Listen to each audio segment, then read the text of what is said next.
Hello everyone, কি খবর? কেমন আছেন সবাই? আশা করি ভালোই আছেন।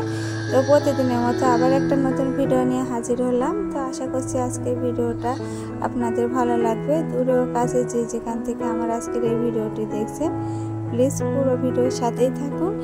পুরো ভিডিওটা আপনাদের ভালো লাগবে এবং অনেক উপকারও আসবে আমাদের মনে হয়। তো এই তো অনেক দিন থেকে কানের ছিল না, তো কানের বানিয়ে আনলাম কালকে। তো আজকে সকালে হ্যালো এভরিওয়ান, কি খবর? কেমন আছেন সবাই? তো এই তো আজকে বৃহস্পতিবার, সকাল থেকে আপনাদের সঙ্গে নিয়ে আজকে ভিডিওটা শুরু করছি। আশা করছি আজকে ভিডিওটা ভালো লাগবে। তো ঠাকুর ঘরে চলে আসলাম। তো সব কিছু কাজ বাজ সারা হয়ে গেছে।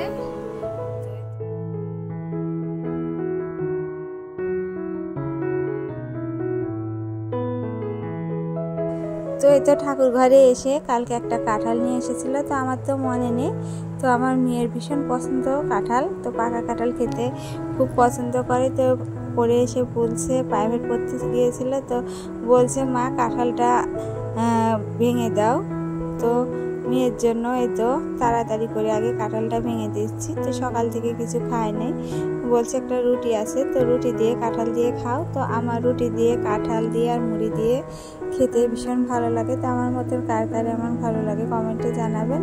তো এবারে আবার রান্নাঘরে চলে আসলাম পুজো দিয়ে। তো একটু আলু ভাজি করব সকালে হালকা পাতলা। এই তো একটু আলু ভাজি আর ভাত আছে, আর মাংসের ঝোল আছে, ওটুকু দিয়ে ছেলেদের খেতে দেবো। তো ছোটো ছেলের তো কয়েকদিন হলে জ্বর হচ্ছে, কিছু খেতে পারছে না। তো আর নিয়মটা আজকে করতে পারবো না, 3 দিন হলো নিরামিষ খাওয়া হচ্ছে। তো ওই মাংসের ঝোলটুকু দেবো, ওরা ওই দিয়ে খেয়ে নেবে। আর এদিকে দোকানে ভাতটাও বেড়ে দিলাম। তো আবার চলে আসলাম দুপুরে। তো আগে রাইস কুকারে ভাতটা দিয়ে নিই। তো আজকে অল্প করে চাল নেব। ভাত প্রতিদিন নষ্ট হচ্ছে, কেউ ভাত খেতে চাচ্ছে না এত গরমে। যাই রান্না করি তা কিছু দিয়ে খেতে পারে না। তো অল্প করে আজকে দুপুরকার রান্নাবাড়ি করব। তো রাতে যা হয় তাই হবে, রুটি হোক কিংবা ভাত হোক। তো এদিকে ভাত দিয়ে এসে তো বাজারও চলে এসেছে, তো বাজারগুলো বের করে নিচ্ছি। তো অল্প করে বাজার করাই, তো প্রতিদিন তো বাজার কাছেই, আর সবজিগুলো শুকিয়ে যায়, যখন যেটা দরকার হয় তখন সেটাই আনতে বলি। তো এই তো মিষ্টি কুমড়া, আলু আর কাঁচামরিচ লাগতো, তো সেটাই নিয়ে এসেছে। আর আগেকার অনেক বাজার আছে ফ্রিজে, আর কাটোয়া ডাঁটা এনেছে। তো কাটোয়া ডাঁটার ভাবছিলাম চচ্চড়ি করব, ডালের সাথে ভালো লাগে। আর আজকে তো বৃহস্পতিবার, আজকে নিরামিষ, তো মঙ্গলবারে থেকে নিরামিষ হচ্ছে। তো এই তো কাটোয়া ডাঁটা, আলু পটল দিয়ে একটু পাঁচ তরকারি করবো, ডালের সাথে এটা দিয়ে হয়ে যাবে, আর খেতেও ভালো লাগে। আর রাতে রুটি হলে রুটি দিয়ে তরকারিটা হয়ে যাবে। আর এত গরম পড়ছে, এত গরমে কিছু তো খেতে ইচ্ছা করছে না, কোনো কাজ করতেও ইচ্ছা করছে না, শুধু মনে হয় যেন ফ্যানের নিচে থাকে। কিন্তু দুপুর পড়লে ফ্যানের বাতাসে অনেকটা গরম পড়ছে। তো যাই হোক, প্রকৃতির নিয়মে তো চলাই লাগবে। আর এত গরম, অসহ্য গরম, আর ভালোই লাগছিল না। তো দুপুরে রান্না বাড়ি কাজ কাম সেরে বিকালে একটু ঘুরে আসলাম। তো বিকালে বাইরে যাই একটা উপকারী হলো, ছেলের অনেক দিন থেকে জ্বর হচ্ছে, তো কিছু খেতে পারছে না। তো ছেলের জন্য একটা উপকারী জিনিস পেলাম, ওষুধ। তো পুরো ভিডিও দেখতে থাকুন, আশা করছি ভালো লাগবে। আর ভিডিওটি ভালো লাগলে একটা লাইক করে দেবেন এবং সাবস্ক্রাইব করে আমার চ্যানেলের পাশেই থাকবেন। আর যারা ফেসবুক থেকে দেখছেন, প্লিজ একটা লাইক এবং ফলো করে দেবেন, এবং ভালো লাগলে কমেন্টে জানাবেন। তো আদা জিরা বেটে নিচ্ছি। তো নিরামিষ দিনে এই তো আদা জিরা আমার ফ্রিজে বাটা অতটা থাকেও না, তো আমি পাটাতে বেটে নিই। তো ডাল একটু আদা জিরা আর পাঁচ তরকারি আদা জিরা দিলে খেতে অনেকটা ভালো লাগে। তো এদিকে আমি করলা ভাজিটা তুলে দিয়েছিলাম, দিয়ে এদিকে আদা জিরাটা বেটে নিলাম।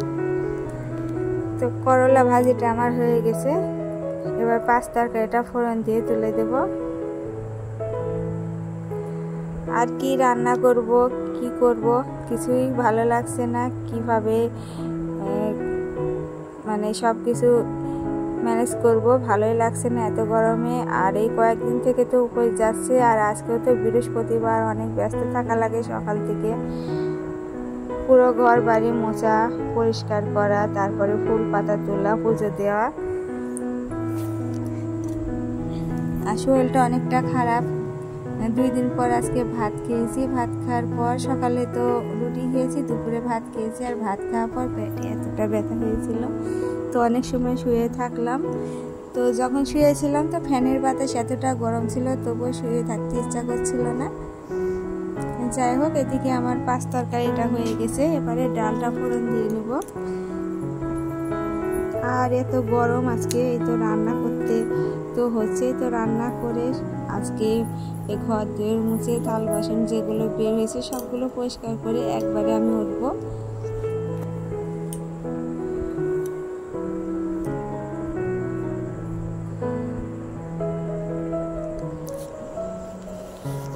আর এই ডালে যদি একটু আদা জিরা আর পাঁচফোড়ন যদি দিয়ে শুকনো মরিচ দিয়ে চড়া করে ডাল সম্বরা দেওয়া যায়, ডালটা খেতেও ভালো লাগে। তো গরমের দিনে ডাল খেতে একটু ভালো লাগছে, টক ডাল হোক আর এমনি ডাল হোক। আর মাছ মাংস কিছুই ভালো লাগছে না। তো আমার রান্না কমপ্লিট। এই তো করলা ভাজছি, সকালে একটু আলু ভাজা ছিল, 5 তরকারি ডাল। তো এই হচ্ছে আজকে দুপুরে শর্টকাটে রান্না। তো গরমে আমার কিছু রান্না করতে ইচ্ছা করছে না, ওই যে বললাম কাটোয়া ডাটা ছিল, একটু চচ্চড়ি করব, তো করলাম না। আর রান্নাবাড়ি কমপ্লিট। এবারে গ্যাসের চুলাটা আমি মুছে পরিষ্কার করে নিচ্ছি। তো গ্যাসের চুলাটা মোছা হয়ে গেলে যে বাসনপত্রগুলো আছে সবগুলো মেজে নেব। যেখানে যা বাসন থাকে সবগুলো বের করে নিয়েছি। তো বাসন মেজে এই তো বিকালে একটু বাইরে বের হলাম। তো বাইরে এসে বললাম ছোট ছেলের জ্বর হচ্ছে, কিছুই খেতে পারছে না। এক দিদির কাছে গল্প করছিলাম, তো বললো এই গন্ধ ফাতালে পাতা বড়া করে দিলে হয়তো খেতে পারবে, মুখের রুচিও আসে। তো আমারও তো মনে ছিল এখানে গন্ধ ফাতালের পাতা আছে, তো আনা হয় না। তো গেলাম নিয়ে আসলাম। তো কালকে ছেলেকে একটু বড়া করে দেব। আর কিভাবে করব কালকে ভিডিওতে দেখতে পাবেন। আমার মায়ের আগে এটা ঝোল খাইছে, কাশি হলে একটা ছোট ছিল, অনেকদিন আগে দেখেছিলাম। আর এখানে একটা পুকুর আছে, আগে চান করতে আসতাম যখন কলের জল বেরোতো না। তো এখন তো আর আসা হয় না। পুকুরে তো অনেক সাপ আছে, শুনলেই ভয় লাগে, সেজন্য আসা হয় না। আর যেখানে যাব আমার মেয়েটাও সাথে সাথে যাবে, কি আর আছে আমি ছাড়া।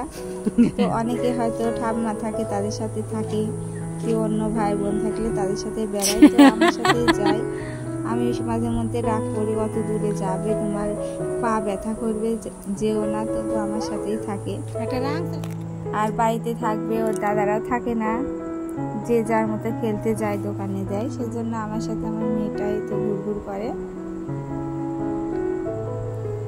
আর আমার মেয়েটা এই প্রচন্ড গরমে কিছুই খাচ্ছে না, শরীরটা খুব খারাপ হয়ে গেছে, ছেলেটারও জ্বর, কিছুই ভাল লাগছে না, নিজের শরীরটাও খারাপ। তো বন্ধুরা আমার জন্য আশীর্বাদ করবেন, আমার ছেলে মেয়ের জন্য একটু আশীর্বাদ করবেন, যাতে আমরা সবাই সুস্থ থাকি, ভালো থাকি।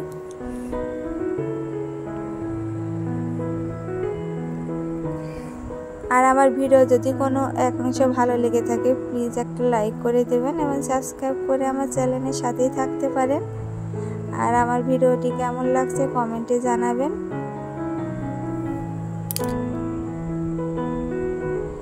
তো এই তো আবার আসলাম এদিকে একটু বাতাসের জন্য, বাড়িতে যেতে ইচ্ছা করছিল না, দেখি একটু বাতাস থাকলে শরীরটা একটু ঝরঝরে হবে। তো কোনো জায়গাতে একটু বাতাস নেই, একদম দম ধরে আছে আর এত গরম। তো এখানে আসলে অনেকটা বাতাস থাকে। এই তো বাগান দেখতে পাচ্ছেন, চারিদিকে বাগান, আর একটা নদী আছে, এই নদীর তো জল একটু নেই, শুকিয়ে গিয়েছে, তবু এখানে বাতাস নিয়ে একটু দাঁড়িয়েছিলাম বাতাসের জন্য। তো এই তো বিকালে একটু ঘোরাঘুরি করে আজান পড়ে গেল, বাড়িতে চলে আসলাম। তো এই ছিল আজকের ভিডিও, সবাই ভালো থাকবেন।